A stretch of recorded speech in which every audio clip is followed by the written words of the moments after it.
minta maaf lah pesulap merah ini untuk minta maaf kepada para dukun. Semuanya atas seizin Allah Subhanahu wa taala. Kita ingin menyantet orang juga, kalau nggak ada izin Allah, semua dalam kehidupan dalam semesta itu semuanya diizinkan oleh Allah. Padahal ini nggak tajam. Ketajamannya udah diatur.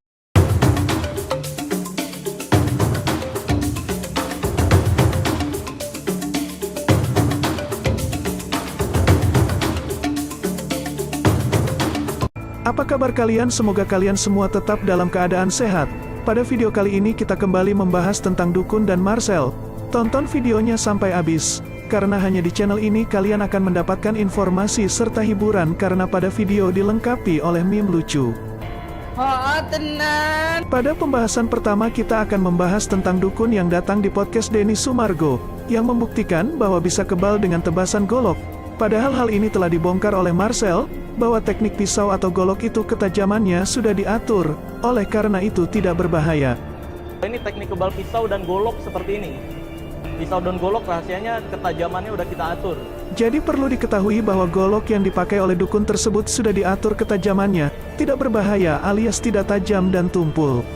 Dengan praktekan ini di rumah ya, karena nggak boleh untuk kesombongan. Alasannya gitu, nggak boleh untuk kesombongan. Kalaupun ada pengetesan kadang-kadang saya nggak mau masuk suasana yang di luar itu, karena ini merendah diri. Iya.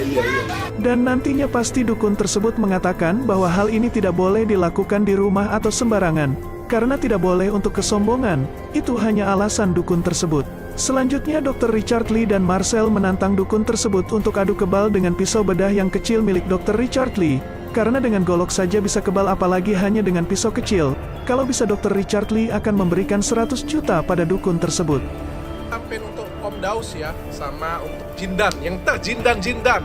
Dan juga untuk dukun-dukun yang lainnya ya. Kalian yang kebal dengan pisau bedah saya kasih 100 juta per orang. Ini sekedar trik seperti yang gue udah bongkar rahasianya. Kan kayak gitu.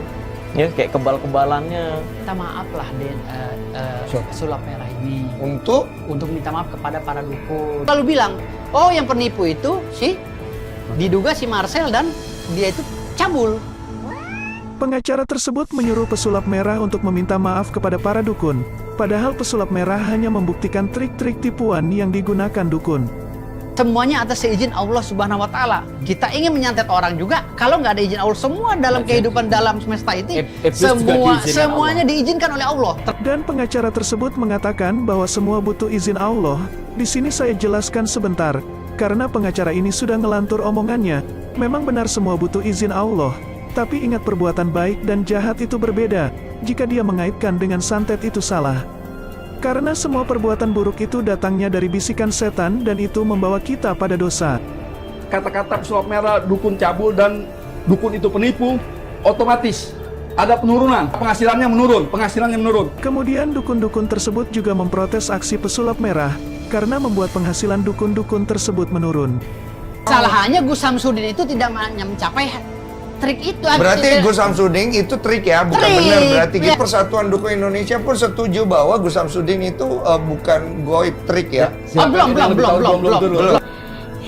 Bang, gimana sih ini ya? Padahal tadi pengacara tersebut mengatakan Gus Samsudin itu menggunakan trik. Lalu ketika ditekankan lagi pertanyaan oleh Denny Sumargo, pengacara tersebut malah mengatakan belum pasti. Hahaha, memang pengacara lawak.